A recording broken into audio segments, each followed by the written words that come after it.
지난주 강해에 이어서 오늘 갈라디아서 강해 14번째 시간을 갖도록 하겠습니다. 오늘 말씀의 제목은 진리 앞에 순복함입니다.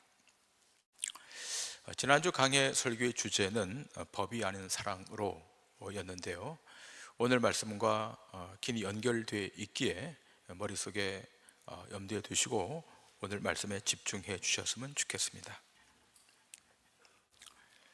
바울이 기록한 이 갈라디아서 말씀은 기독교 신앙의 가장 중요한 주제인 구원에 관한 가장 확실하고도 가장 명확한 정의를 내리고 있는 아주 중요한 말씀입니다. 물론 기독교 신앙의 구원에 관련돼서 가장 탁월하게 서술된 말씀이 로마서입니다만, 로마서의 견줄만큼 이 갈라디아서 말씀도 대단히 중요한 말씀이기에 다시 한번 권면드리는 것은 시간이 되실 때 꼭 정독해 보시기를 권합니다. 이 말씀을 통해서 우리의 구원이 어떠한 것인지, 또 복음이 어떤 것인지를 우리가 명확히 이해할 수 있을 것입니다. 여러분, 이 갈라디아서의 핵심은 두 가지인데, 하나는 율법으로부터의 자유라고 하는 것과 또 하나는 진리 안에서의 자유라고 하는 것입니다. 소극적 측면에서 율법으로부터의 자유이고, 또 적극적 의미에서의 자유는 진리 안에서의 자유입니다. 이 두 개의 기둥이 갈라디아서를 떠받치고 있다고 해도 과언이 아닐 만큼 이 두 가지 개념은 갈라디아서의 중요한 구조입니다. 자, 그렇다면 이 자유, 그리스도인이 되었을 때 얻게 되는 이 자유는 무엇으로부터 확보되었는가라고 하는 것입니다. 그것은 불의한 우리를 하나님의 절대적 의로 덮어주심으로 죄인된 자리에서 의의 자리로 이동시켜 주심으로 이 자유가 확보되었다라고 성경은 증거하고 있습니다. 사람의 의가 아니라 하나님의 의, 신적 의가 그 인생에 덮여짐으로 자유의 자리로, 해방의 자리로 이동되었다는 것입니다. 그리고 이렇게 변화된 사실을 인식하고 그것을 깨닫게 될 때 그의 마음에 참 기쁨과 참 안식과 참 쉼이 주어진다라고 말씀하고 있습니다. 자, 그런데 여기 기억할 것은 신자가 이 자유를 얻게 되는데 필요한 그 의는 우리에게 어떤 조건이 제시되었거나 어떤 도달해야 될 지점이 제시된 것이 아니라고 하는 것입니다. 조건 없는, 아무 조건 없는 무한한 은혜가 공급되므로 그 은혜로 우리가 안고 있는 모든 허물과 실수가 다 도말됨으로 가능해졌다고 하는 것입니다. 그러니까 우리가 의인의 신분이 되고 또 자유와 해방을 누리게 된 자로 여기 있게 된 것은 전적으로 하나님의 은총과 자비라고 하는 것입니다. 그래서 어거스틴의 말을 빌리자면 위로부터 오는 불가항력적 은총입니다. 거부할래야 거부할 수 없는 하나님의 은총이 우리 가운데 도달됨으로 그렇게 되었다는 것입니다. 오늘 이 아침 예배하러 오신 여러분 모두가 다 그런 은혜를 받은 자들로 여기 와서 예배하고 있는 것입니다. 때문에 이 땅의 모든 신자들은 날마다 그 은총과 자비를 구해야 되고 또 그 은총 안에 거해야만 합니다. 자, 그런데 이 은혜를 온전한 은혜 되게 하는데 방해하는 것이 있죠. 이 은혜가 은혜로 작동돼야 되고 그 은혜가 은혜로 여겨져야 되는데 그것을 방해하는 것이 있습니다. 그것이 뭔가 하면 그 은혜 안에 어떤 조건과 행함을 갖다가 걸치는 것입니다. 하나님은 그 은혜를 아무 조건 없이 선물로 수여하셨는데 정작 그 선물을 받은 인간은 거기에 대해서 대가를 지불하려고 한다는 데 있어요. 은혜를 은혜로 받지 못하는 영적인 가난함이 있다는 거죠. 그러니까 조건 없는 은혜로 수여하셨는데 정작 받은 사람은 그게 부담스러워서 대가로 지불하겠다고 나서는 거죠. 제가 예를 좀 들겠는데요. 제가 언젠가 TV 그 프로그램에 부모의 자녀 양육 프로그램, 그런 프로그램을 제가 본 적이 있습니다. 근데 그 프로그램은 좀 독특하게 어떤 전문가가 나와서 쭉 설명을 하는 것이 아니라 상황극, 단막극을 두 개를 보여주면서 비교하면서 어떻게 하면 자녀를 잘 양육할 것인가를 메시지로 준 적이 있습니다. 그 두 개의 단막극인데요, 물론 연출한 것이고 상황극인데요, 그 첫 번째 단막극은 아이와 엄마와의 관계를 어떻게 설정하는가 하면 그 보상과 징계의 관계로 설정을 해요. 그러니까 잘하면 보상해주고 못하면 징계하는 것으로 그렇게 설정을 해서 단막극을 보여주는데요, 이 아이가 학교에서 돌아와서 방 청소하거나 또 공부를 열심히 하면 그 별 스티커를 붙여주는 거예요. 그래서 별 스티커가 많아지면 이제 상을 받는 거죠. 그런데 그렇게 못할 때는 그 스티커를 떼는 거예요. 그러니까 철저하게 이 양육의 시스템이 보상과 징계의 관계 속에서 아이를 양육하는 거죠. 자, 그럴 때 이 양육 전문가가 질문을 던져요. 과연 이런 식으로 아이를 양육했을 때 이 아이가 성장해서 어른이 되었을 때 어떻게 되겠습니까? 라고 묻죠. 이 아이는 끊임없는 자기 행위를 통해서 보상을 구하는 거죠. 모든 관계가 행위 다음에 보상이에요. 또 행위가 잘못되었으면 징계예요. 근데 대부분 학교에서의 교육 시스템이 그렇지 않습니까? 잘하는 아이에게 상을 주고 못하는 아이에게는 징벌하는 그런 교육 제도 속에 지금 우리가 놓여 있지 않습니까? 자, 그런데 과연 그러한 교육 제도 속에 성장한 아이들이 과연 행복할까? 또 과연 사회에 잘 적응할까? 이 양육 상담가가 이제 질문을 던지는 거예요. 자, 또 다른 단막극 하나는 이렇습니다. 이 보상 체계를 버리고 전혀 다른 그 기제를 동원해요. 이 아이가 받은 혜택이 뭔가를 알려주는 거예요. 그리고 그 받은 은혜, 혜택이 얼마나 귀한 것인가를 알려주는 방식으로 합니다. 그래서 부모가 먼저 할아버지 할머니를 어떻게 부양하고 섬기는가, 또 어떻게 물질로 섬기는가를 시간마다 이 아이를 데리고 다니면서 스스로 알도록 도와줍니다. 세상을 살아가는 데 있어서 많은 사람의 도움을 받고 있는 것을 일일이 구체적인 상황을 만들어서 설명해 줍니다. 부모님에게 받은 혜택, 또 학교의 선생님에게 받은 은혜, 또 심지어는 학원의 선생님으로부터 받은 혜택까지도 다 알려줍니다. 그리고 그 은혜를 알게 하는 도구가 관심과 사랑이라는 것을 알려줘요. 이 아이는 집으로 돌아오면 스스로 방 청소를 해요. 보상이 없는데도 방 청소를 해요. 자기 방을 정리해요. 스스로 공부해요. 보상을 바라고 하는 것이 아니라 자기가 받은 혜택이 있고 은혜가 있다는 사실을 알면서 공부하고 스스로 가는 거예요. 이 단막극이 끝난 다음 양육 전문가가 질문하죠. 이렇게 자란 아이는 성인이 되었을 때 어떻게 될 것인가를 질문해요. 여러분, 한쪽은 보상 체계 속에 자라난 아이고 다른 한쪽은 은혜와 감사의 체제 아래서 자라난 아이죠. 이 육아 전문가가 뭐 크리스찬인지 아닌지는 잘 모르겠습니다만 저는 이 프로를 보면서 대단히 많은 교훈을 얻었습니다. 여러분, 신앙이라고 하는 것은 보상 체계 안에서 진행되는 것이 아니에요. 우리가 구약시대에 살고 있었다면, 신약 성경에 없는 구약시대에 살고 있었다면 그 시스템, 그 메커니즘이 맞을 거예요. 율법은 철저히 잘하면 보상하고 못하면 징계하잖아요. 그러나 신약시대를 살고 있는 우리, 예수님이 오신 이후에 살고 있는 우리에게는 율법 체계를 넘어서 우리 은혜 체계 안으로 들어왔거든요.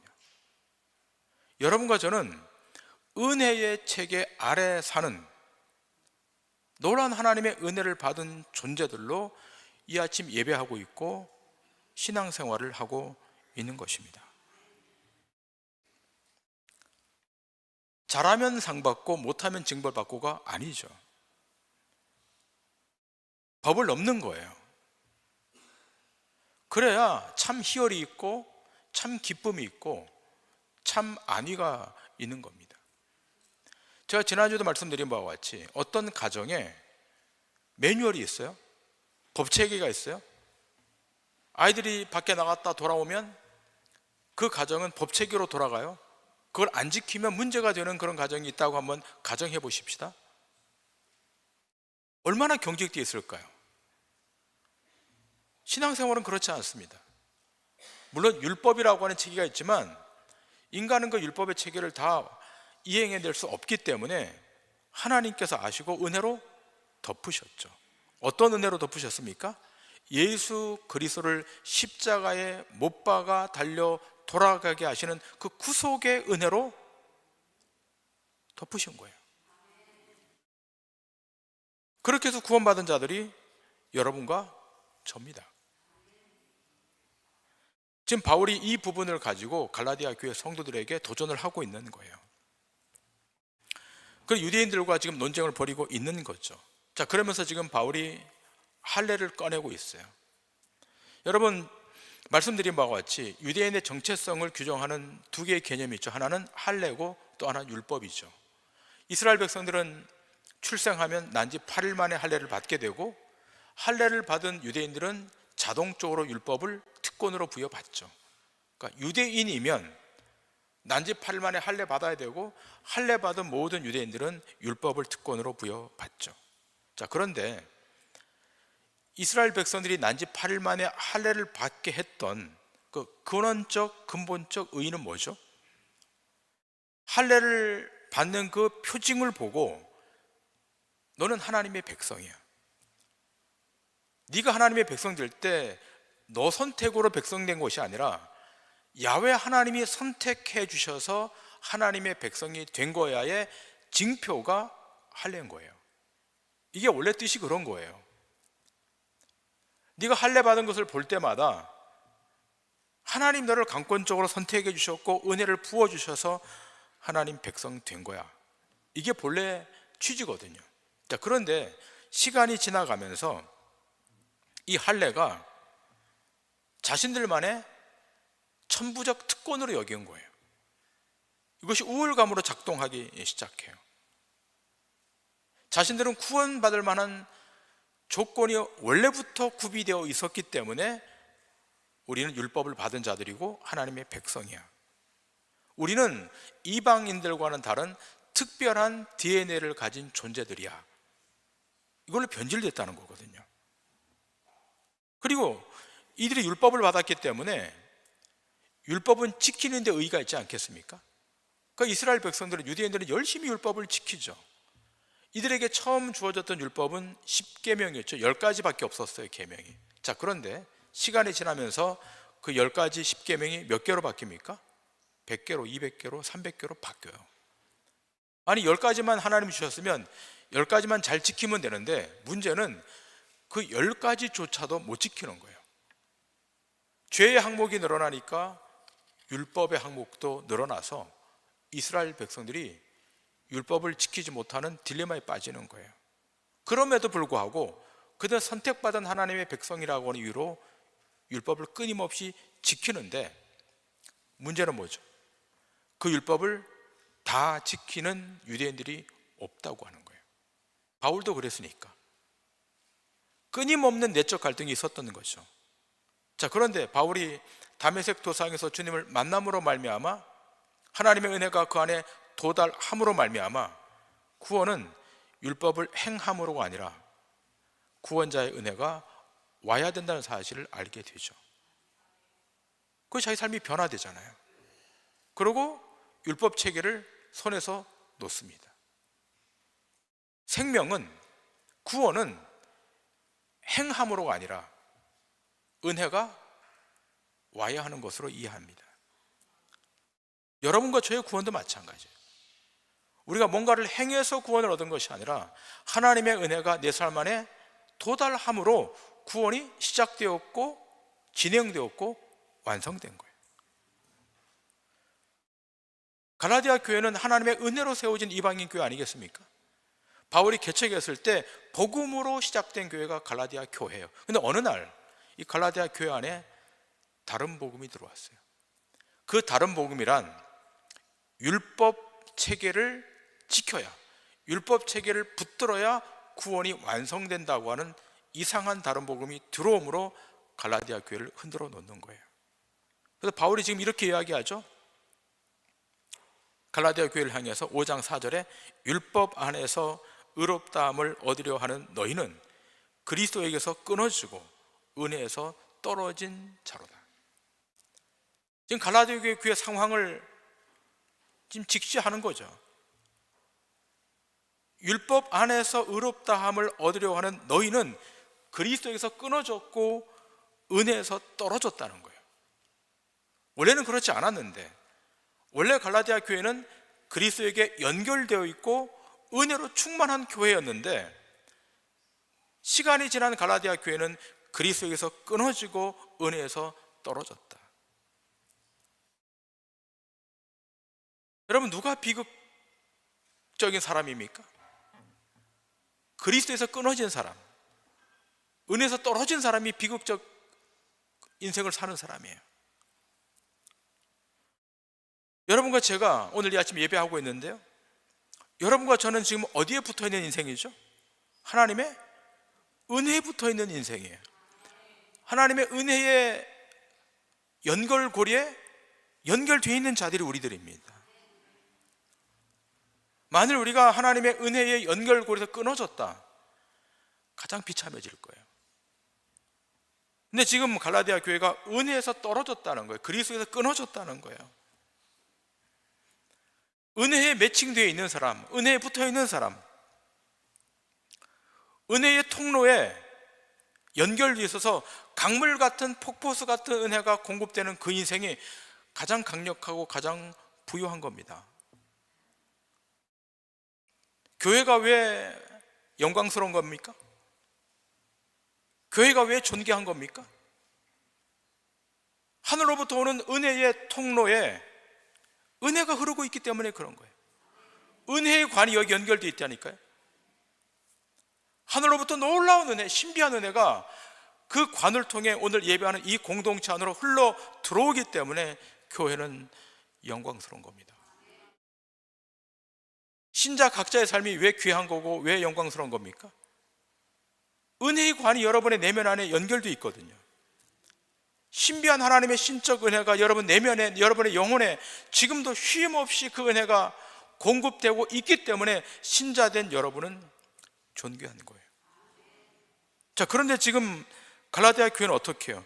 그리스도에서 끊어지고 은혜에서 떨어졌다는 거예요. 이것이 비극이에요.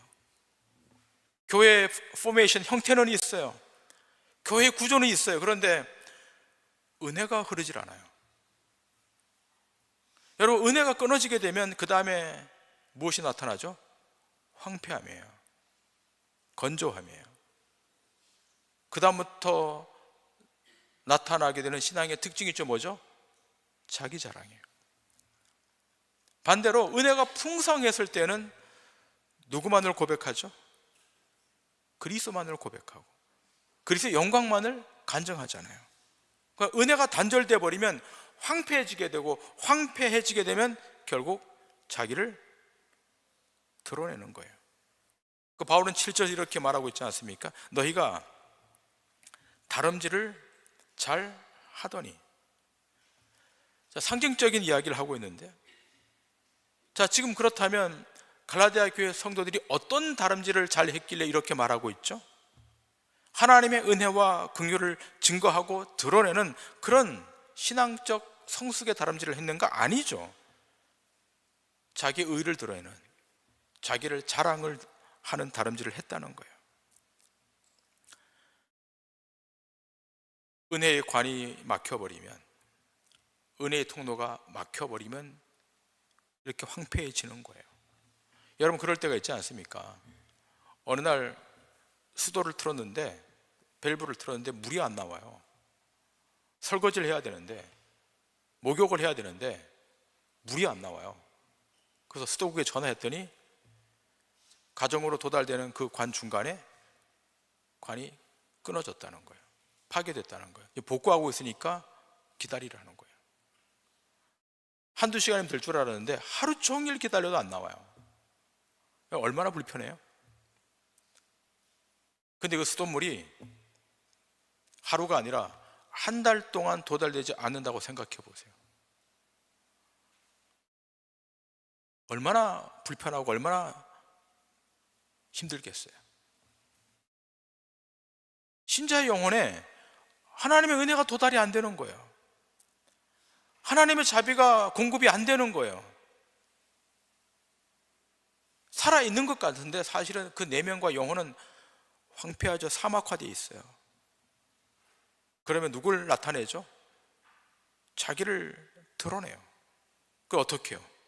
오늘 본문 말씀으로 말한다면 진리를 막아 순종치 못하게 한다는 거예요. 진리가 왔는데 진리를 막아버려요. 진리를 막으니까 진리 앞에 순종도 못해요. 오늘 예배하는 여러분과 저는 진리를 받아들인 사람들 아닙니까?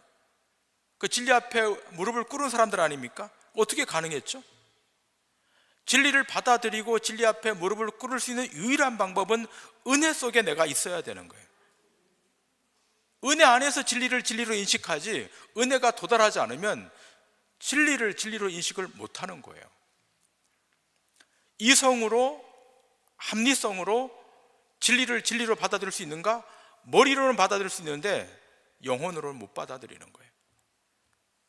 결국 진리 앞에 내 삶을 위임하고 던지려면 내 삶의 기초가 어디에 있어야 되는 거죠? 은혜의 파이프 안에 서 있어야 돼요. 은혜에서 비껴나가면 진리를 진리로 인지를 못하는 거예요. 오늘 여기 연세 많으신 분들이 굉장히 많은데, 여러분이 복음을 진리로 인식할 때 공부했습니까? 학습했습니까? 아니잖아요. 근데 어떻게 예수 그리스도가 구원자이시고 예수 그리스도가 생명이시고 하나님의 말씀이 진리인 것을 어떻게 알아들었죠? 은혜가 왔기 때문에 알아들은 거예요. 하나님이 폭포수와 같은 강물 같은 은혜를 그냥 쏟아부어 주신 거죠. 아까 말씀드린 어거스틴의 말을 빌리자면 불가항력적 은총이 여러분에게 도달되었기 때문에 진리를 진리로 알게 되는 것 아니겠습니까? 결국 신자의 인생을 무릎 꿇게 하는 것, 우리의 삶을 진리 안에 던질 수 있는 것은 하나님의 은혜밖에 없습니다. 저는 그렇게 생각합니다. 어떤 인생이 가장 존귀한 인생이고 어떤 인생이 가장 힘 있는 인생인가? 진리가 왔는데 그 진리 앞에 자신의 인생을 던지는 거예요. 오늘 말씀의 제목은 진리 앞에 순복함, 말씀의 제목을 달아야 되니까 제가 얌전하게 썼지만 조금 더 적극적으로 말씀을 바꾼다면 진리 앞에 나를 던지는 거예요. 왜죠? 진리에 나를 던지면 진리가 나를 살게 하기 때문에 그런 거예요. 우리를 살게 하고 우리를 회복시키게 하는 유일한 방도는 진리밖에 없잖아요. 그럼 진리는 어떻게 인식한다고요? 은혜 안에 있을 때만 인식되는 거예요. 은혜를 떠나면 내 생각, 내 경험이 선제되기 때문에 될 수가 없어요. 그래서 바울은 갈라디아 교회뿐만 아니라 고린도 교회도 이렇게 말하고 있지 않습니까? 고린도후서 4장 15절에 이는 모든 것이 너희를 위함이니 많은 사람의 감사로 말미암아 은혜가 더하여 넘쳐서 하나님께 영광을 돌리게 하려 함이라. 은혜가 더하여 넘쳐서, 바울은 고린도 교회 안에 하나님의 은혜가 더하여지고 넘쳐야 된다고 이야기하고 있어요. 동도중앙교회 안에 하나님의 은혜가 더하여지고 넘쳐야 되는 거예요. 이 교회 안에 들어올 때 은혜가 오버플로우, 넘쳐 흘러서 감당하지 못할 정도가 되어야 됩니다. 은혜 속에 풍덩 들어가는 거예요. 은혜 안으로 들어가면 하나님의 진리가 얼마나 풍성한지, 하나님의 진리가 얼마나 신비한지를 알게 됩니다. 바울은 에베소 교회도 이렇게 편지하죠. 에베소 3장 18절 19절에 능히 모든 성도와 함께 지식에 넘치는 그리스도의 사랑을 알고 그 너비와 길이와 높이와 깊이가 어떠함을 깨달아 하나님의 모든 충만하신 것으로 너희에게 충만하게 하시기를 구하노라. 넘치는 그리스도의 사랑으로 충만 위에 충만해지기를 기도한다. 사랑으로 충만해지고 은혜로 충만해지고. 그 사람은 제어할 수 없어요. 그 사람은 담당할 수가 없어요. 이 사람이 가장 강한 사람이에요. 넘치는 그리스도의 사랑으로 충만해지는 것. 바울은 자기 제자 디모데에게도 편지하면서 이렇게 증거하고 있지 않습니까? 디모데전서 1장 14절에 우리 주의 은혜가 그리스도 예수 안에 있는 믿음과 사랑과 함께 넘치도록 풍성하였도다. 바울이 자기 제자에게 여러 말을 쓸 수 있었겠지만 다른 메시지는 쓰지 않고 주의 은혜가 넘치도록 풍성했다는 거예요. 디모데, 네가 목회하는 그 자리에 주의 은혜가 넘치도록 풍성했으면 좋겠다는 거예요. 우리의 삶의 자리에 그래야 되지 않겠습니까?